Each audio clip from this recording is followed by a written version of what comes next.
So, welcome to another lecture, one delivered not in the classroom but by video.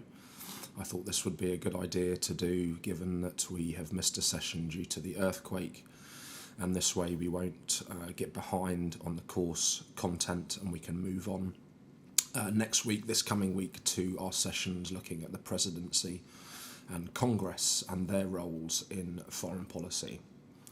So we are entering part 2 of the course today, which is about the politics of US foreign policy, and I really want to look at 4 different theories of international relations, which is almost a bigger challenge than covering 180 odd years of history in 2 lectures, but we're going to try. I could have split this into 2, but I wanted us to really move on to some of the more empirical content of the course. So the outline of the lecture is basically pretty simple. We're going to be looking at realism, liberalism, constructivism and Marxism. And really the purpose of this lecture is to try and apply these theories and use them to understand US foreign policy, but also to use them to understand the period of history that we've looked at in the course already, which is the period 1776 to 1945, and look at their applicability to America's growth, its expansion, its rise to superpower status, and how they inform some of the themes we've talked about, such as isolationism in that period of history. So a fairly simple outline. Let's get started straight away with realism. So realism is still probably the dominant theory of international relations. It has been criticised for various reasons in the post-Cold War era as a result of perhaps failing to keep up with things like globalisation and intrastate conflict. But it's still a very important theory of international relations, and I think it still has a lot of explanatory power. One of the best ways of looking at realism, I think, is to split it down into different levels of analysis. So what do realists say about human nature, the state and the international system, for example?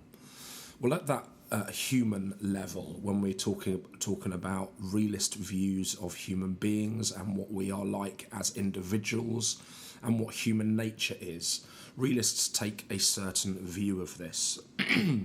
Firstly, they suggest that humans are inherently self-interested.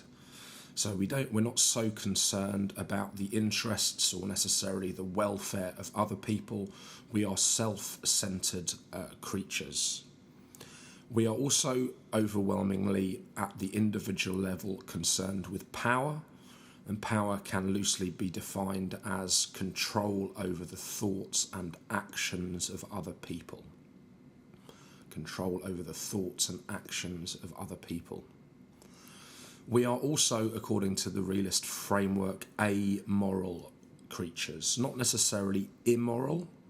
What do we mean by amoral? That morality doesn't have a great deal of bearing on how we act towards each other. So if we do altruistic things, if we do help each other, or help your neighbour out, help your friend out, according to the realist framework, there is an element of self-interest to that. We are doing it for perhaps a future reciprocity in that good act. Now, a good example, I think, of amorality, and this is a question I normally ask in the lecture theatre, but just think about it for a second. How many of you, if you had an opportunity to rob a bank without any fear of censure or getting arrested or prosecuted, if you could get away with doing that, how many of you would do that? How many of you would rob a bank if you knew you could get away with it? Realists would say that the majority of us would take that amoral or immoral action for our own personal gain if we could get away with it. Now, this is important when it comes to international relations and politics more generally, because it allows us to make predictions about the behaviour of other people. So if we assume that people are going to rob a bank, we can secure that bank. We can have guards outside the bank. We can have alarms on the bank.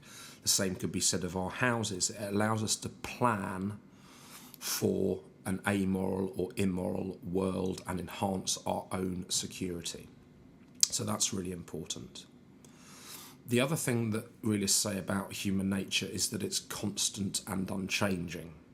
So humans have always been self-interested, always interested in power, have always acted immorally or amorally, and that's not going to change in the future.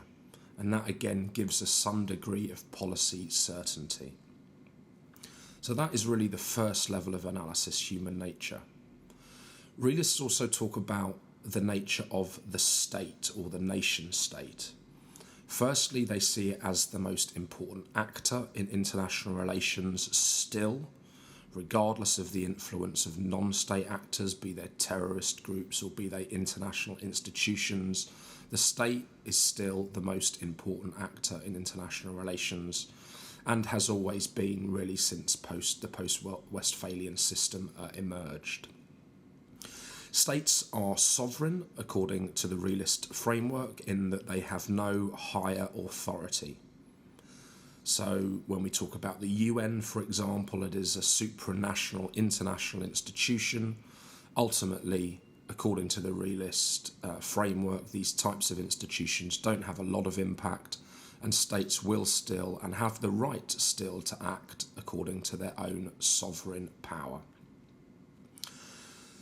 States, according to the realist framework, are primarily interested in survival. They want to ensure their security. There are still circumstances where states can cease to exist. And because of that, states will naturally invest in power, particularly in military capabilities, in order to survive. So primarily interest in survival, and in order to ensure survival, states are interested in power. And power really, if anything, is the central concept of the realist framework. The realist framework is all about power politics. So that's the assumptions that realists have about the state. They also have some assumptions about the international system in which states operate. Now, classical realists would focus perhaps more on the human nature level and the nature of the state as an actor. This is where neo-realism or structural realism comes in. They focus more on the international system of sovereign states. They suggest that anarchy prevails in the international system. There's no world government like the UN. There's no higher authority over and above states. There are no binding laws between states, and states are eternally locked in a vigorous competition for power and resources. Now, this leads to certain patterns of behaviour according to the realists. States exist in a variety of different types of international system. You can have unipolar systems where the international system is dominated by one power. Many people say after the Cold War we entered into a unipolar system in which America was the only superpower, perhaps even a hyperpower. The bipolar system, of course, the Cold War with the Soviet Union on one side and America on the other. Many people believe now we're entering into a multipolar system where it's the US and other great powers, Russia, China, and other big regional powers that have an influence, India, Brazil, etc., etc. These different types of system lead to alliance formation. So if you have a unipolar power, smaller, less powerful states will form an alliance against that power in order to balance that power. In bipolar systems, you will find alliances forming around the two powers. In multipolar systems, it becomes a bit less clear. Sometimes states hedge their bets and wait to see which country will emerge as the leader of the pack. This is also about balancing and bandwagoning.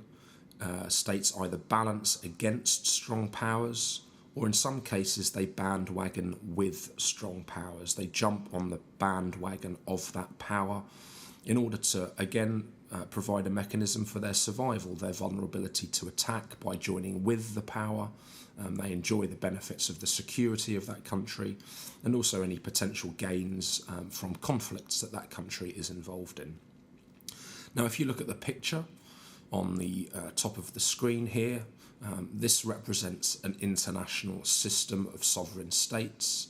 The blue state there could be considered a unipolar power, particularly the states around it that are in geographical proximity to it will have to act and do something to ensure their survival in that type of system.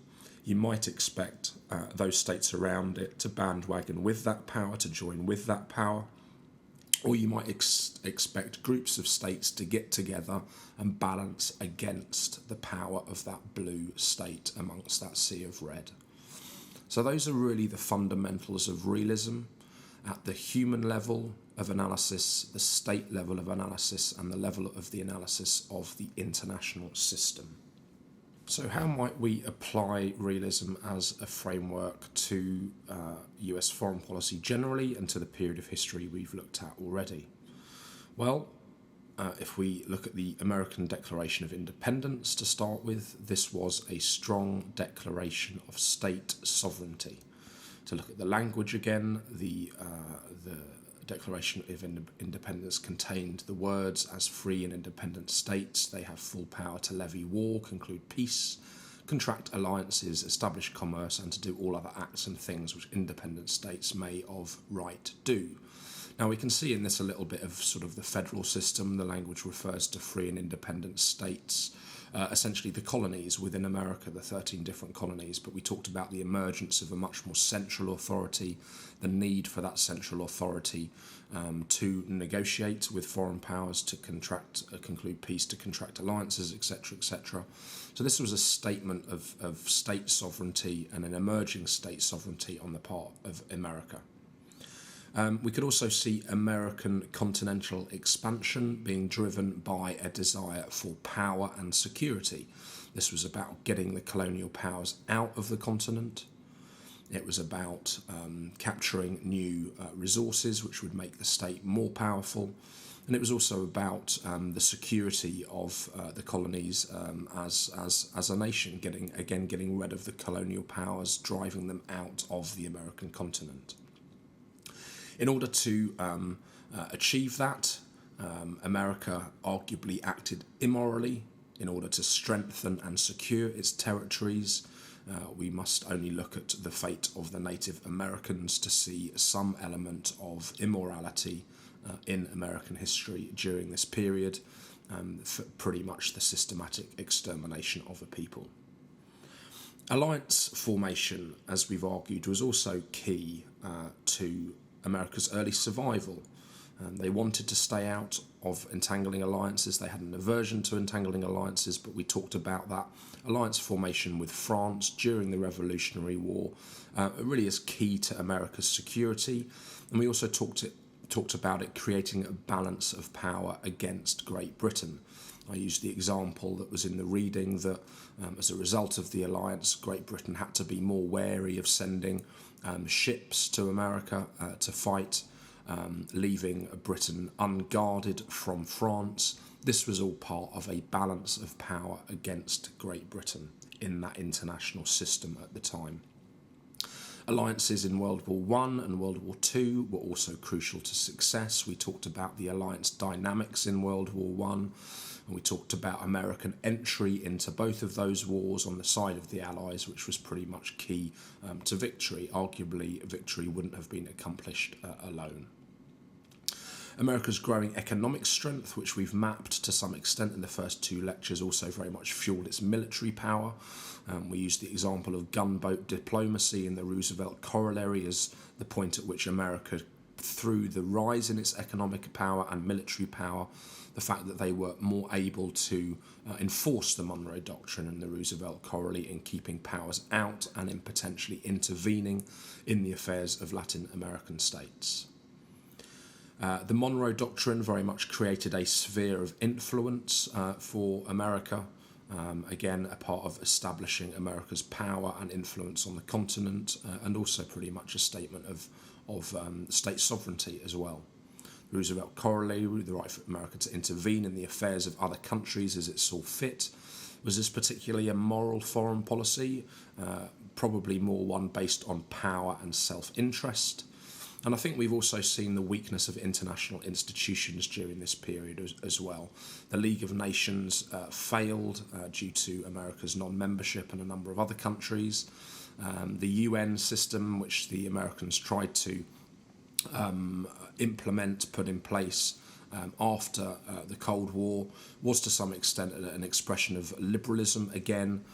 But again, when you look at the mechanisms of the UN, which we will do in a lecture soon, there was national self-interest enshrined in that organisation through the veto system in the Security Council.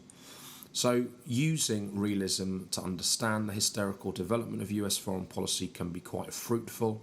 It's all about looking at the evidence. What evidence can we see of this realist framework in action? And I think we can see quite a lot of it in that period of history.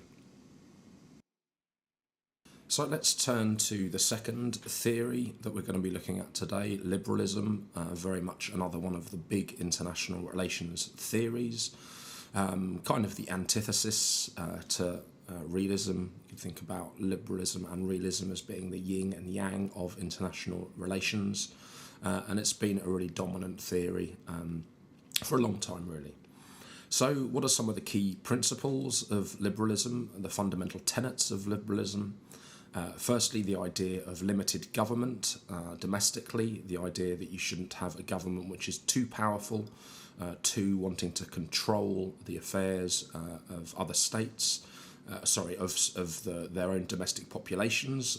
We're seeing that very much with the debate around the GCSB bill in New Zealand, the surveillance of email traffic, etc., etc.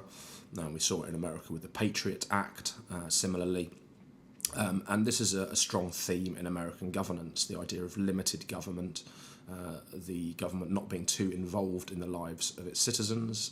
Linked to that, the idea of individual liberty at that human level of analysis. Humans should be free to live and choose as they please within the bounds of the law, obviously, and that the government shouldn't be too involved in people's lives or their liberties or freedoms. It's also closely related to specific political freedoms and political and civil rights. Freedom of speech, freedom of religion, freedom of assembly, freedom of the press, etc. These are all very much enshrined in the American political system, and they are key tenets of liberalism as a framework of governance, but also of international relations. Democracy is, of course, central to liberalism, the idea of democracy, that you have the right to choose your own government, and elect your own government, and to remove your own government if you see fit through the ballot box. Equality before the law, that citizens within states are equal under the law. The law doesn't enshrine any special privileges for certain groups.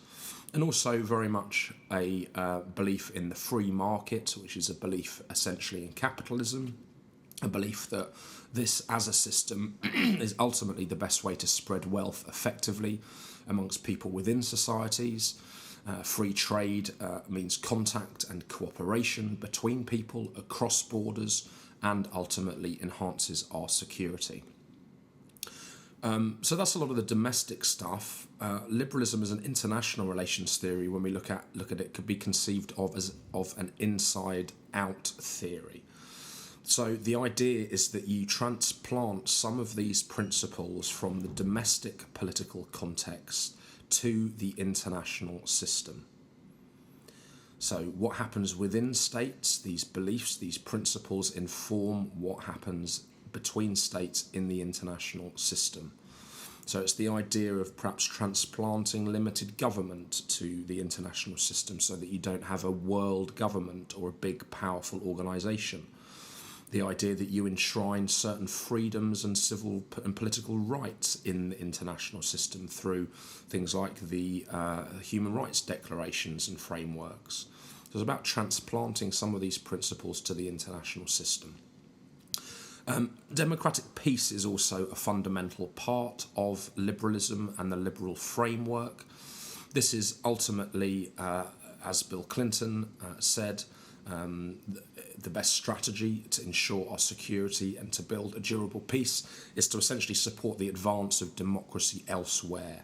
It is the belief that democracies don't attack each other. So democracies are inherently more peaceful. They don't fight wars with each other. The framework has, of course, been criticised in the fact that liberal democracies often go to war with non-liberal democracies and authoritarian governments. But it's the basic idea that democracies are more peaceful, and if we transplant democracy to the international system, if more states become democracies, we will live in a more peaceful world. It's very difficult to find examples of democracies fighting each other. We talked about the Revolutionary War, for example. Britain wasn't a democracy really at that time, and this was a war between a new American democracy and a monarchical regime. So this is a fundamental part of the liberal framework, and of course the picture suggests one of the problems with this. If you don't come to democracy, democracy will come to you. Sometimes democracy has been spread through military force and military coercion, and democracies have been installed by other countries. We could perhaps view Afghanistan and Iraq recently as examples of that. Neoliberal institutionalism is kind of one of the more recent variations of the liberal framework, really developed in the 80s and 90s to explain the burgeoning of international institutions in world politics. It's very much a focus on the importance of international institutions. We've talked about institutions like the League of Nations and the UN. Of course, there are many more, the European Union, ASEAN, all these kind of international institutions are important, and we need to study them and study their effects if we're going to understand international politics. International institutions are said to create transparency in the international system, to encourage cooperation instead of competition between states, to create incentives to buy into a system of rules and order in the international system, and also to provide channels of influence and bargaining. And that's particularly important with small states like New Zealand, who don't have a lot of power necessarily. International institutions are a mechanism for weaker states in international relations to have some influence on the great powers and their foreign policies. So these are the fundamentals of liberalism, another pretty important international relations framework. So how might we apply liberalism to the historical development of US foreign policy in the same way that we've just done with realism? Well, fundamentally, America's early development was about the development of a democratic political system, and really wanting to be free of monarchical systems drove American independence. The American settlers didn't want to be ruled by a foreign monarch. They wanted the ability to choose their own government and to do that in a democratic way. Continental expansion arguably was also driven by extending democracy. And again, it's all about looking for evidence of this during this period. One piece of evidence is the quote here by James Polk, and he said to enlarge America's limits is to extend the dominions of peace and freedom over additional territories and additional millions. So this was justifying continental expansion by a desire to extend American democracy and freedom within the continent. Slavery and the Civil War was also very much based on the idea of human rights and freedom for the slaves. Many people in the 1800s began to view slavery as a system which was incompatible with the emergence of American democracy, and freeing the slaves was essential if America was to become a fully democratic power and a democratic country. And we talked about the influence of Abraham Lincoln and the Civil War in that respect. America also very much promoted international institutions during this period of history as a way of pacifying an anarchic international arena, particularly with Woodrow Wilson and his 14 points at the end of World War I. That was a statement of liberal principles It was also a statement which sought to set up the League of Nations. Of course, we've talked about the problems with that as well, and the UN system as well after World War II, which we'll go on to.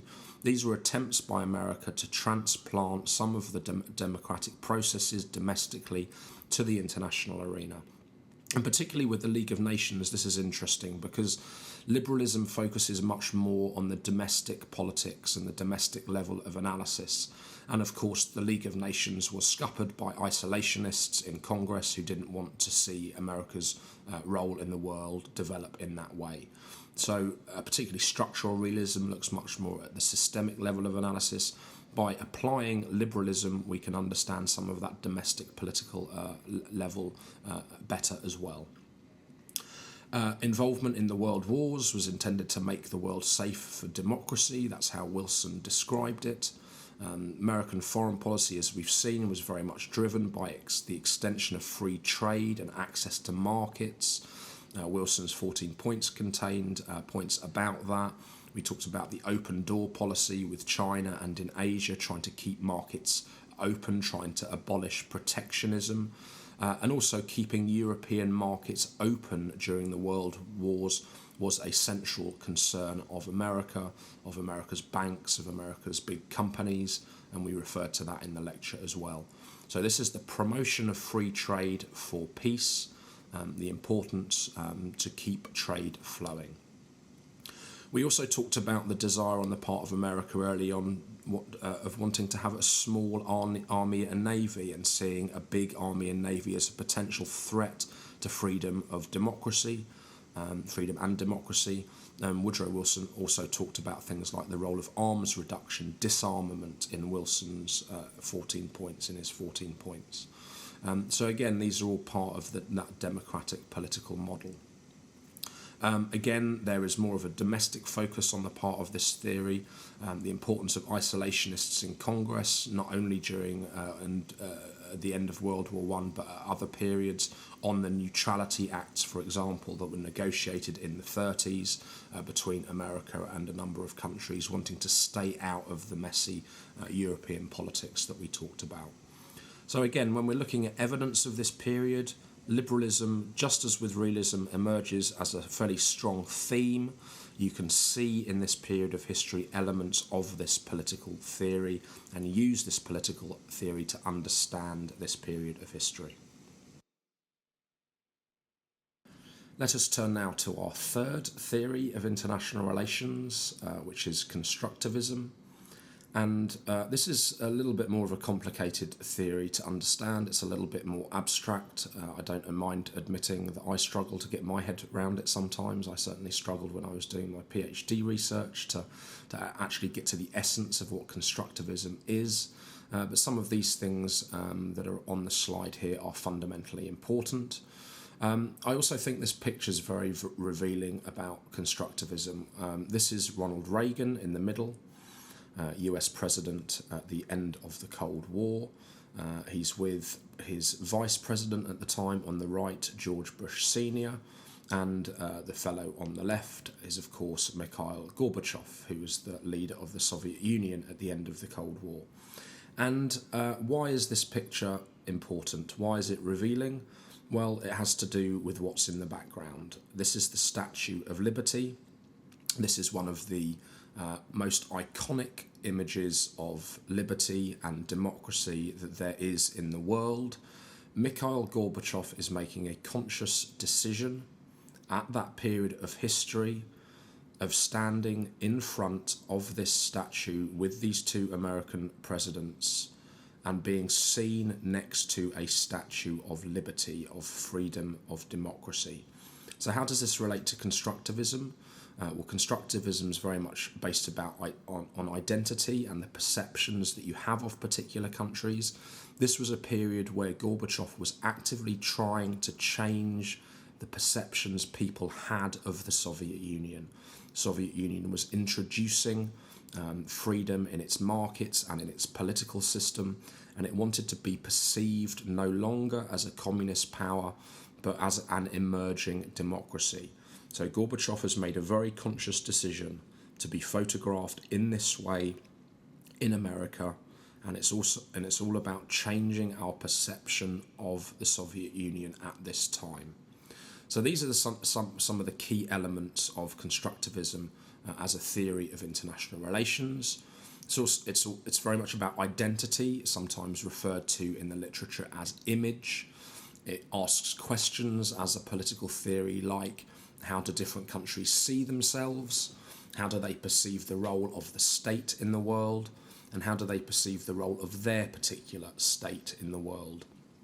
Constructivists also ask questions like, what kind of state is it? Japan and Switzerland, for example, have a reputation for pacifism and neutrality, respectively. This is our perception of those countries, which has been built up over a long period of time. New Zealand has very much a clean and green identity. We see that actively being portrayed through media and advertising campaigns in New Zealand. Some people might take issue with that perception. We're not always clean and green, but we certainly like to present ourselves in that way. And the US as a country sees itself and is seen by others as the champion of democracy and liberty. This is its identity, this is its image that it wants to portray to the world.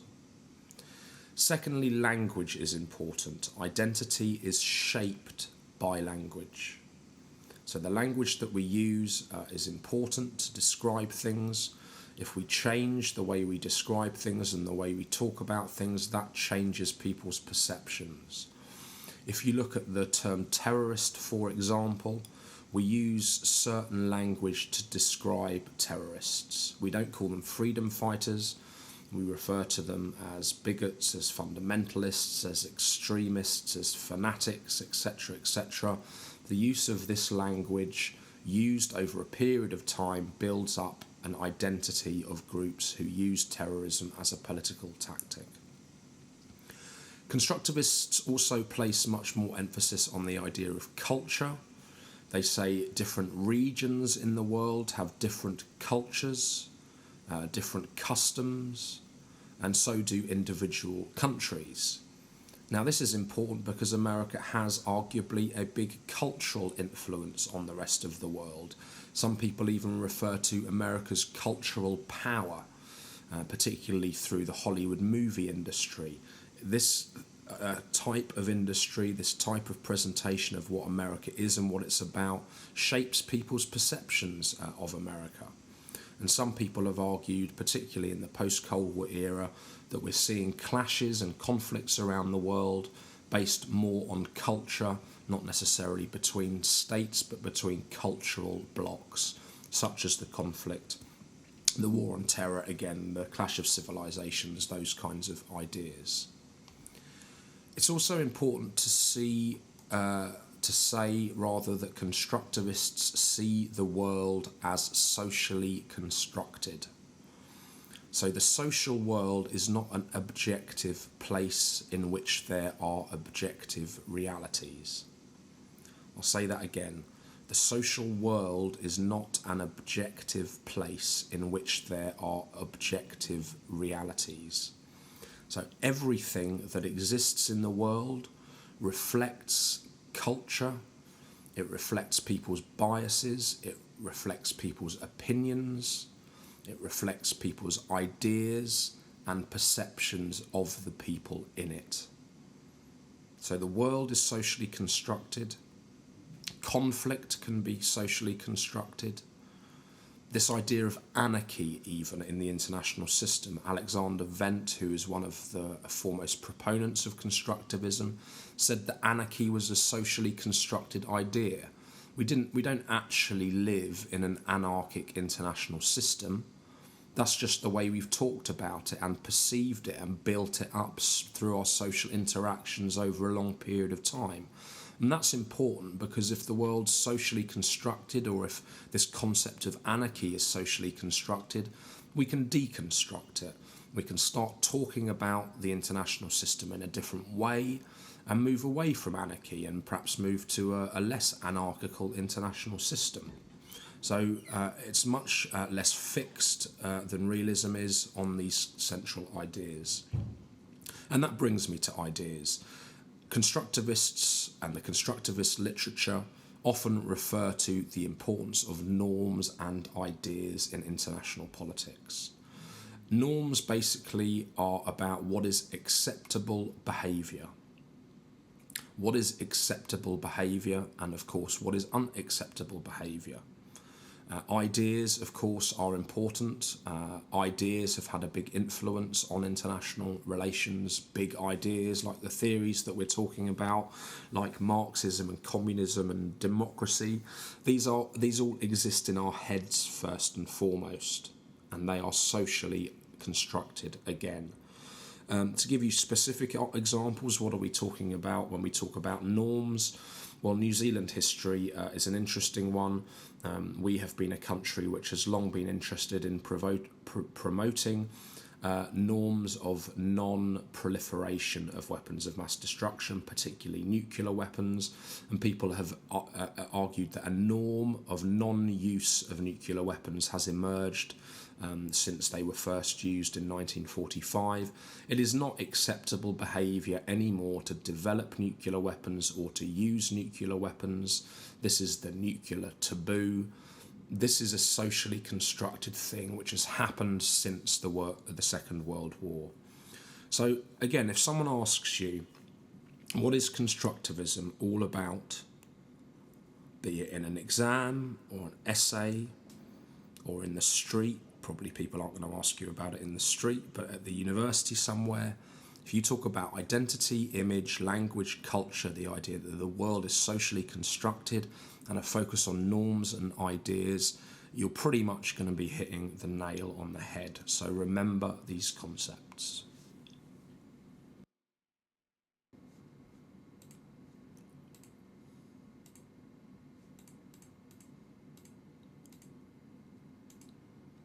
So again, how might we apply constructivism to the historical development of US foreign policy? How might we use this framework to understand what happened between 1776 and 1945? Well, first of all, it's important to say that America's emerging national identity fueled independence and separation. It wasn't just about wanting to be free of the monarchical regime in Britain. It was about a national identity, a distinct national identity forming between the settlers on the American continent. Where is the evidence of this? Well, we can see it in the Boston Tea Party. This was a social movement of people based on social interaction and ideas which developed in this period of history, and also specific groups like the Sons of Liberty who were involved in this movement. This was a social movement, it was about ideas, and it was about social interaction between people and between the settlers on this continent. We could also say that America has been remarkably successful in forging a common identity from these disparate settlers.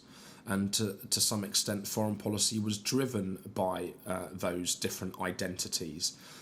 If we look at World War I, for example, we talked about American initial isolationism with respect to that conflict, not only being about what was going on in Europe and wanting to stay out of Europe, but we also talked about the political identities within America.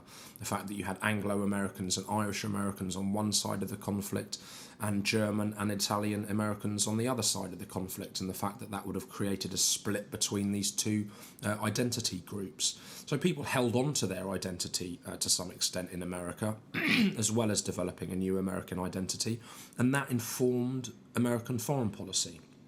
And that's really important to appreciate. With respect to World War I, again, we talked about changing perceptions of Germany. Germany began to be seen as the aggressor in the conflict. We talked about things like the sinking of the Lusitania as being important about that.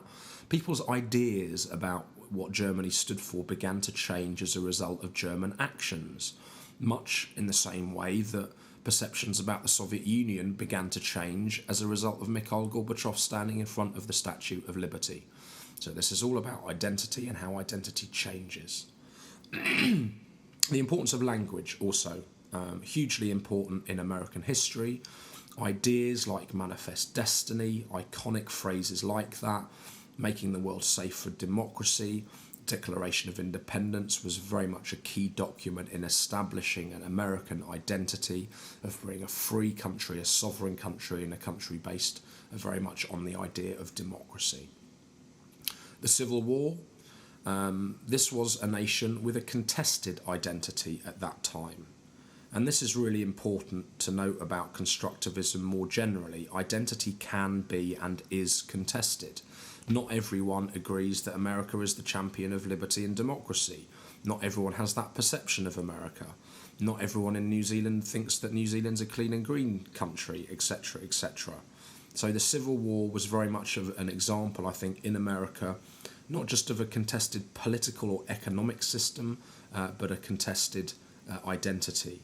And this has been taken up by a number of authors. Brent Steele, for example, has argued that the Emancipation Declaration, which was Lincoln's declaration which freed the slaves, led the British to perceiving the North as controlled and under the influence of Lincoln as liberators rather than aggressors, and this meant that Britain remained neutral.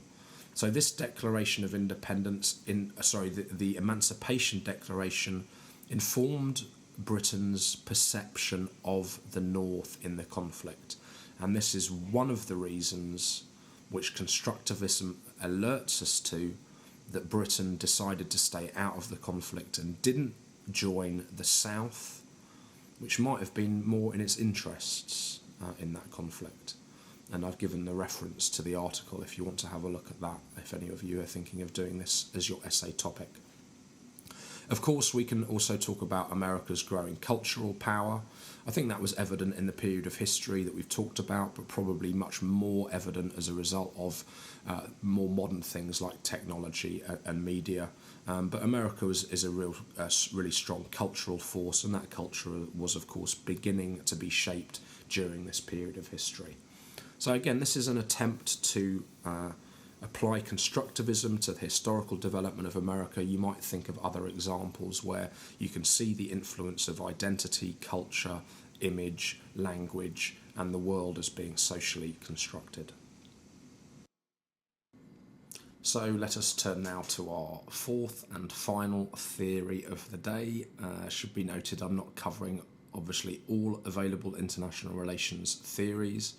But these are, very much a big four and all important and all really useful, I think, in explaining US foreign policy. So the fourth theory is Marxism as a theory of international relations. And a good place to start is this quote by Vladimir Lenin, who was, of course, the first leader of the Soviet Union, led the Bolsheviks to revolution in the Soviet Union in 1917.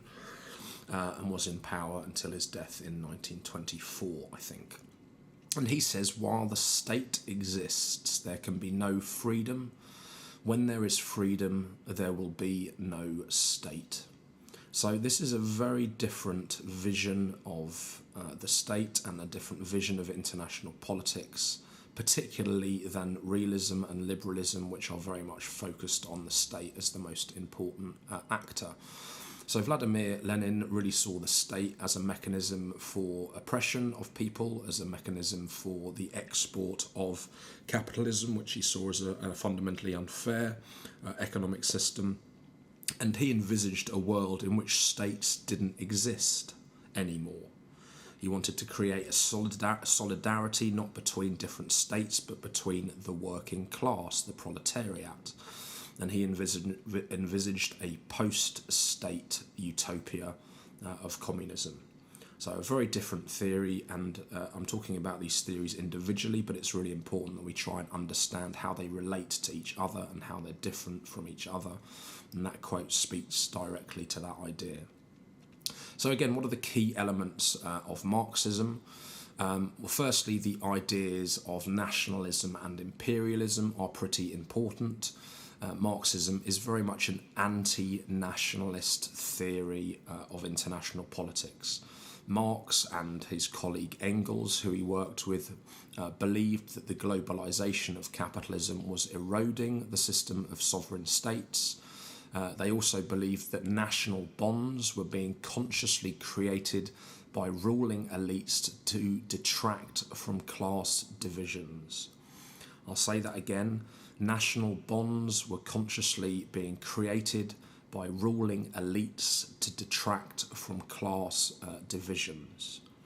So this is the idea that countries promote nationalism or a national identity to detract from unpleasant things that they might be doing. We can see certainly countries like Hitler's Germany taking that approach, wanting to create a very strong national identity to forge people together through the common German identity. And we can see that in a number of other examples. Saddam Hussein's Iraq would probably also be one of them. So that's nationalism, very critical of nationalism. It's also very much an anti-imperialist theory. Marx and Engels were highly critical of imperial powers spreading capitalism, spreading class divisions and exploitation to other countries. This is a fundamental objection they have with imperialism. Marx also talked about history as being all about class struggle. History has been defined and is characterised, according to the Marxist approach, by class struggle. So we're talking essentially about the struggle between the working class, the proletariat, and the landowners, the capitalists, the owners of the means of production, the bourgeoisie. So all history, according to this framework, is about class struggle and fundamentally informed by an inequality between social classes. Marxism is also very much a revolutionary theory. It is a plan to actively change the world and to move the world towards a very different place. And again, this is why it's distinct from realism. Realism would claim to be a theory which looks objectively at the way the world is. Marxism seeks actively to change the world and to make changes in how international politics operates. For example, Marx advocated workers rising up and overthrowing their governments, freeing themselves from their shackles and from their servitude.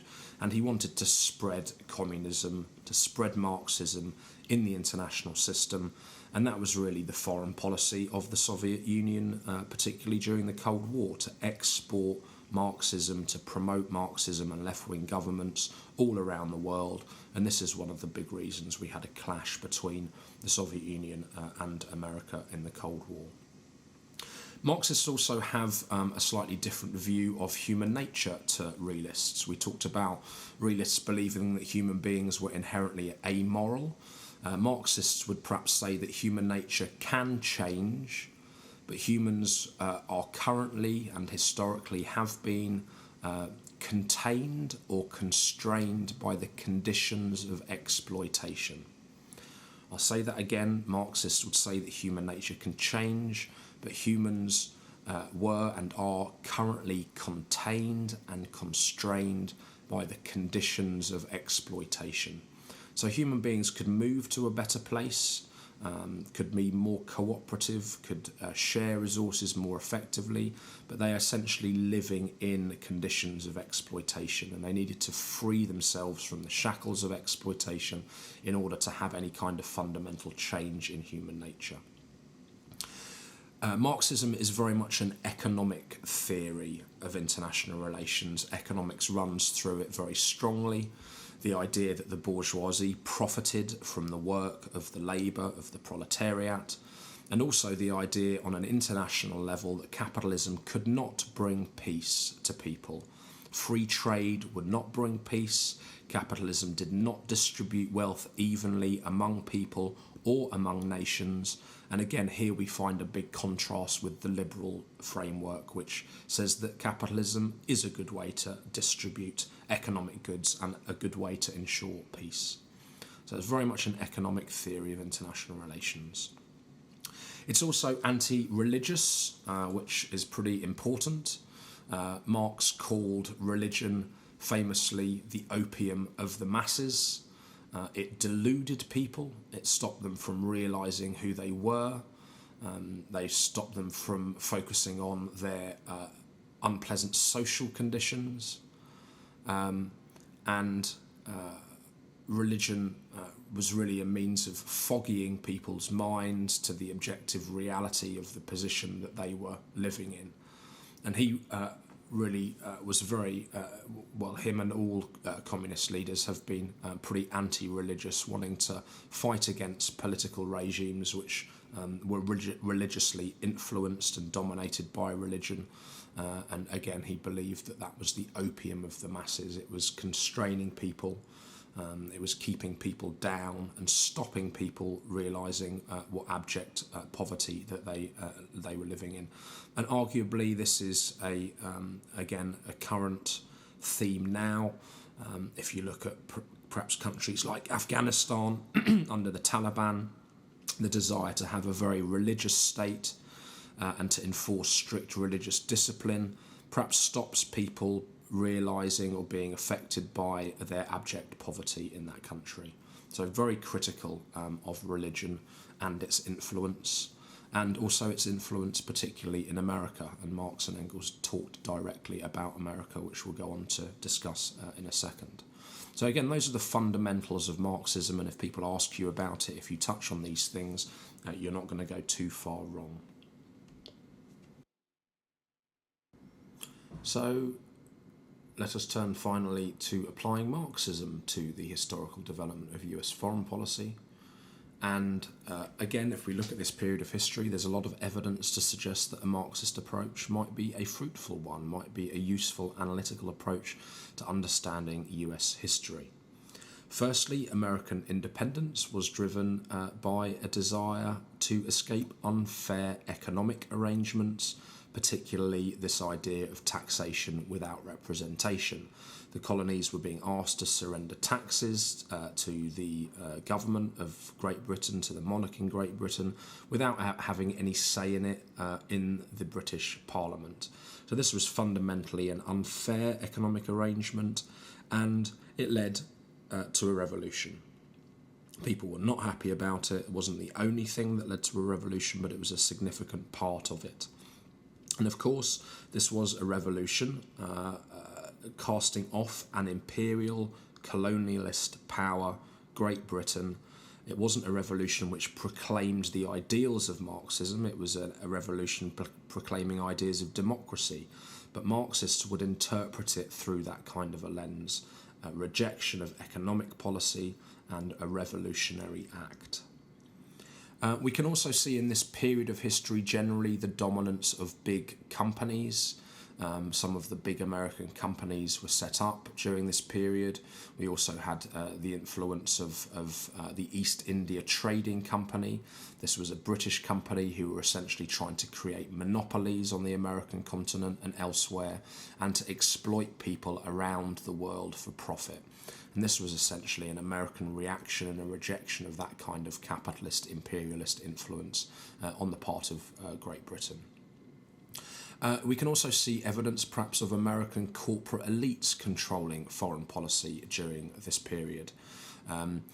US Steel, for example, these big companies were very much determined to keep trade open to Europe in World War I, World War II, and American involvement, particularly in World War I, came from when American companies couldn't export their goods to Europe anymore. And it's important to note that some companies and corporations in America found these conflicts incredibly profitable, some increasing their earnings by up to 1,700%. According to Henry Ford's biographer, David Lanier Lewis, Henry Ford had expressed the hope that neither the Allies nor the Axis powers would win the war, and he suggested that the US should supply both the Allies and the Axis powers with the tools to keep on fighting until they both collapse. So this was Henry Ford, the head of the Ford Motor Company, advocating keeping trade open, keeping trade flowing to both sides, America profiting from the war whilst these countries destroyed each other.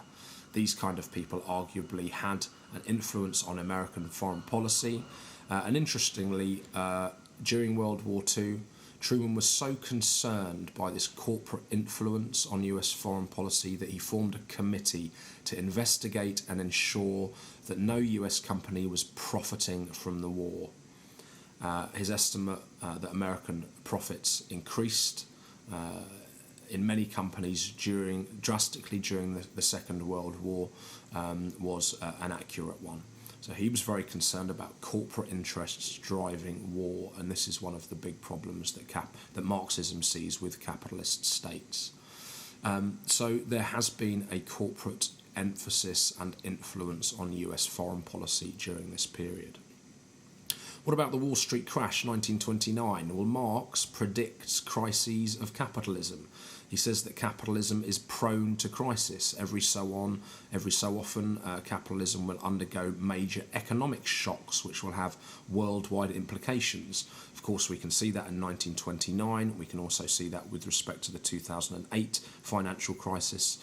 This is capitalism and one of its inherent features in action, according to Marx.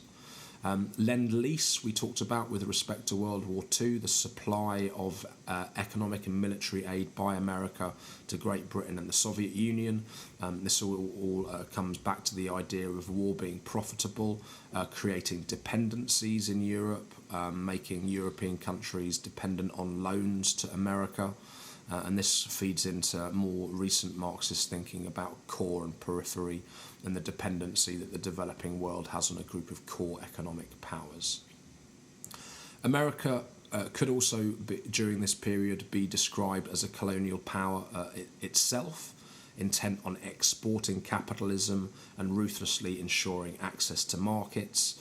We can see that through the open door policy, again, through the Roosevelt corollary, wanting to exacerbate class divides, to export class divides from America so that America could economically exploit some of the countries in its own hemisphere. Interestingly, Marx wrote about the Civil War specifically, and he said it was a war of conquest for the extension and perpetuation of slavery. He saw the South as wanting to institutionalize slavery throughout America. He talked about not a dissolution of the Union, but a reorganization of it on the basis of slavery.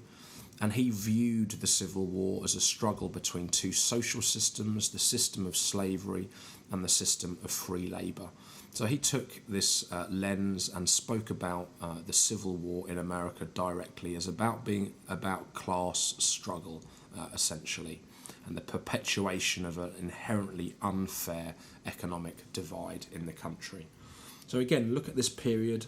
Marxism gives us another set of analytical tools to explain and understand potentially what is happening in America during this period in its history.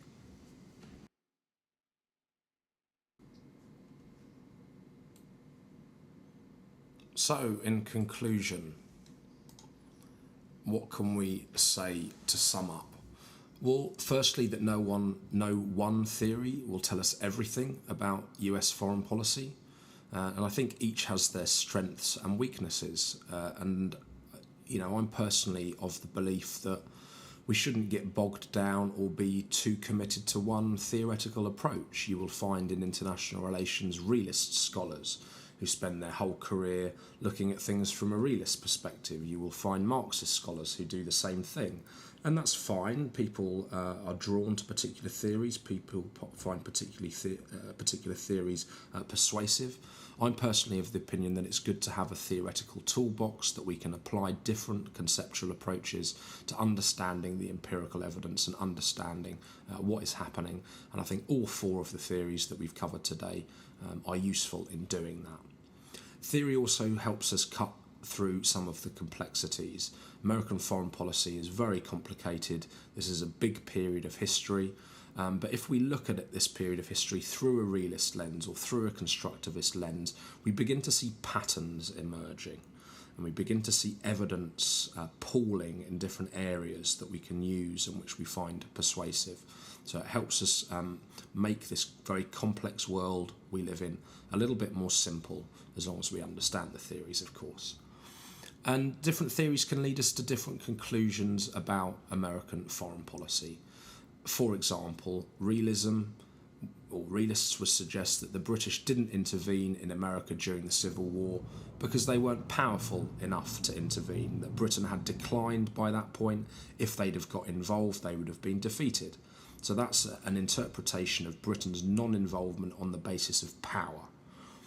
Constructivism gives us a slightly different take on that and suggests the British didn't intervene because they perceived the North to be the liberators of slaves, and they assigned a certain identity to Abraham Lincoln and his buddies in Washington, and they couldn't get on the side of the Confederation on the South because of that identity. So it leads us to different explanations, and perhaps it was a bit of both. And that's where the usefulness and utility of having a number of theories comes into play. So thank you for watching and listening. This is a little bit unconventional, but hopefully, again, it will enable us not to get behind in the course. We can move on, and hopefully now you're equipped with these theories as we move on to the Cold War period and America's post-Cold War world. These theories and theoretical approaches will resonate through those periods of history as well. See you soon.